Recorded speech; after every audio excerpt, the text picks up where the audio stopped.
Welcome back to Dream TV. I am here with WNBA President Laurel Richie. So now let's talk about you. And Okay. my first question is, if there was a musical soundtrack for your life, what would it be? Oh, good question. I'm going to date myself now. Probably Ain't No Stopping Us Now. Oh, okay. You know, I like that. when I graduated from college, that might have been a song that has great memories for me. And I felt like that was sort of the launching from my sort of academic life to my professional life. So I've always sort of held on to that as sort of a spirit that I like. It's a great party tune, too. You can move to a little bit. Absolutely, absolutely. You can move to a little bit. Absolutely. So as you look at your journey, Laurel, what is it about your life to this point that you think has been most valuable in making you the person you are today?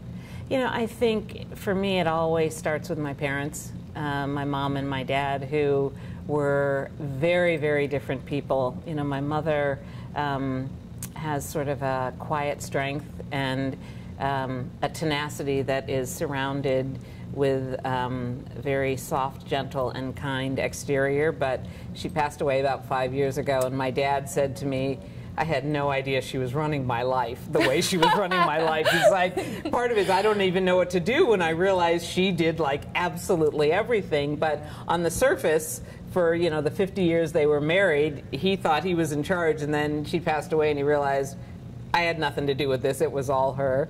And my dad, who's very, very gregarious, very. He's just a driver, and sort of both of them, one of the most significant moments in their life was going to the March on Washington. And I can remember growing up hearing them talk about it was a last-minute decision for them. They took a bus from Cleveland, Ohio to Washington, D.C. It was unair conditioned. And on the ride back, they both made a commitment to do their part to bring the vision that had so moved them to life. And we moved out of an all-black neighborhood. They bought land from someone who didn't want to sell it to an African-American family. So unbeknownst to me, I was growing up in a neighborhood that wasn't very welcoming, but my parents made it very welcoming. And so the notion of blazing trails and being the first is something that I didn't ever set out to do, but I now, in retrospect, realize it's just part of my DNA from them. So I like to think that I have gone places that people haven't gone before, and sort of opened up the world a little bit for those who follow.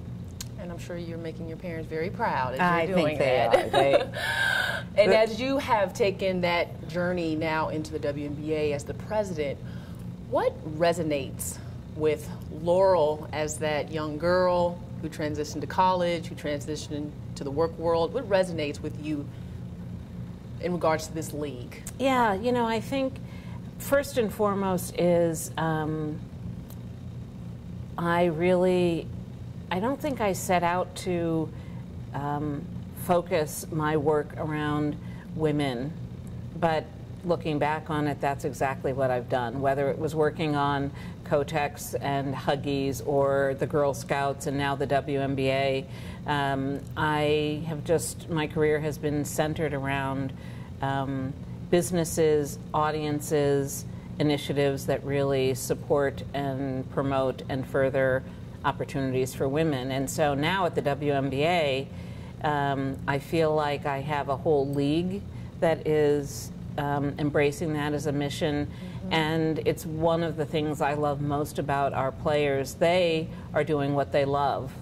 But in so doing, they are setting examples of healthy lifestyle, the payoff of hard work and dedication and teamwork, things that I value greatly. So to have the honor of promoting them and the work that they do and the example that they set, it is a dream a dream.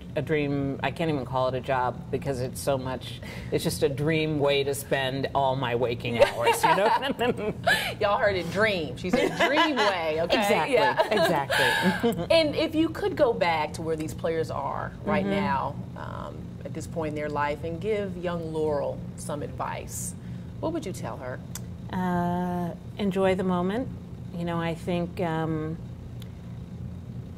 for me there was an intensity in the early stages of my career, and I can clearly see it with our players. So I know that that is critical when they are competing, but when they step off the court, to really enjoy the moment. You know, they are among the world's best athletes, and they are competing in what I think is the best women's basketball league in the world. And so I want them to sort of absorb that and enjoy that, and not do that at the end of their career when they're center court and we're thanking them for 17 years, but sort of to take that in a little bit, and to not be afraid to show up and bring themselves. You know, I think what's amazing to me is while they share this incredible talent for the game, you get them after the game and have conversations about what they're interested in and what they're passionate about and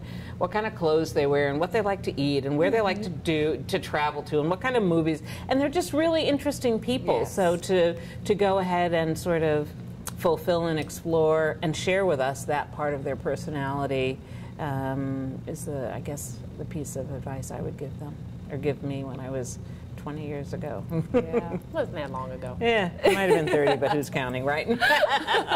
Thank you so much, Laurel. And we will be back with Dream TV right after this.